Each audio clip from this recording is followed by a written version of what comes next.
LAN stands for Local Area Network. LANs are short-range, high-speed networks typically found in schools, offices, and more recently, homes. Over the years, there have been many types of LANs. Currently, Ethernet is king, and other than wireless technologies is the only LAN technology you need to know for the CCNA exam. Ethernet is a family of implementations which have evolved into faster and more reliable solutions, all based on a common technology.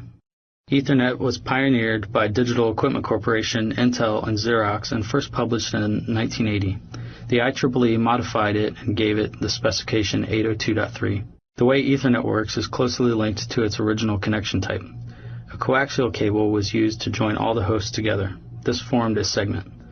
On a single segment, only one host could use the cable at a time. Because the wire was coaxial, with one positive conductor and one negative conductor, it created a single electrical circuit. This single circuit could be energized by only one host at a time, or a conflict would result as two hosts tried to talk at once and nothing got through.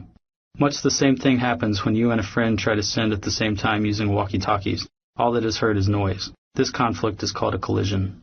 CSMA-CD, Carrier Sense Multiple Access with Collision Detection, is the method Ethernet uses to deal with collisions. When a host wants to transmit, it first listens to the wire to see if anyone else is transmitting at that moment. If it is clear, it can transmit. If not, it will wait for the host that is transmitting to stop. Sometimes two hosts decide at the same instant that the wire is clear and collide with each other. When this happens, the hosts that were involved with the collision send a special jam signal that advises everyone on the segment of the collision. Then all hosts wait for a random period of time before they check the wire and try transmitting again. This wait time is tiny, a few millionths of a second, and is determined by the back-off algorithm. The back-off algorithm is a mathematical equation a host runs to come up with a random number. The theory is that if each host waits a different amount of time, the wire should be clear for all of them when they decide to transmit again. Any Ethernet segment that uses coaxial cable, 10-base-2 or 10-base-5, or a hub with twisted pair cabling, is a collision environment. Collisions have the effect of clogging up a network because they prevent data from being sent. The more hosts you have sharing a wire, and the more data they have to send, the worse it gets. A group of devices that are affected by one another's collisions is called a collision domain. As networks grew, it became necessary to break up collision domains so that there are fewer collisions in each one.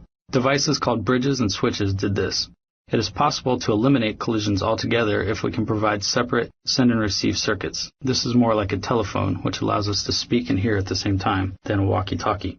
This requires 4 conductors, a positive and negative pair for each circuit. The use of twisted pair cabling, not coax, which has at least 4 conductors and more likely 8, allows us to create a full duplex connection with simultaneous send and receive circuits. Full duplex connections eliminate collisions because the host can now send and receive simultaneously. Full duplex connections eliminate collisions because the host can now send and receive simultaneously. This table summarizes some of the different Ethernet specifications, characteristics, and cable types. Modern Ethernet is fast, reliable, and collision-free if you set it up right. Speeds of up to 10 gigabits per second are possible with correct cabling.